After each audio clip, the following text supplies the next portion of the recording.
আসার জন্য। তো ফাইনালি আমাদের এখানে খাবার চলে এসছে। ও মিক্সড ফ্রাইড রাইস নিয়েছিলাম আর চিলি চিকেন নিয়েছিলাম। তো আমার এটা জাস্ট দারুণ লাগে। মিক্সড ফ্রাইড রাইস আমার এখন ফেভারিট হয়ে গেছে। আমি বিরিয়ানি খুব একটা ভালো খাই না, বাট আগে খেতাম, খুব ভালো বিরিয়ানি খেতাম, বাট আমি এখন মিক্সড ফ্রাইড রাইসে প্রেমে পড়ে গেছি। তো চলো যাই হোক, ফাইনালি খাবার যখন দিয়েছে এদিকে এরা খাচ্ছে আর তার সাথে আমিও খাচ্ছি। তো আমার তো জাস্ট দারুণ লাগে খেতে মিক্সড ফ্রাইড রাইস। বললাম মিক্সড ফ্রাইড রাইসে প্রেমে পড়ে গেছেন অনেকদিন আগে থেকেই। তো এদিকে তান্দুরিটা নিয়েছিল, আমি খাই না খুব একটা, তো অতটা ইয়ে না। এর সাথে মানে আমি এদিকে চিলি চিকেন দিয়ে খেয়ে দেখি, তো জাস্ট ভালো লাগলো খেতে, খারাপ না খুব একটা।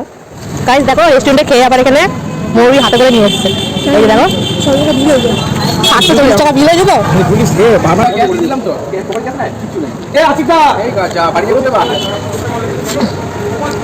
অনলাইনে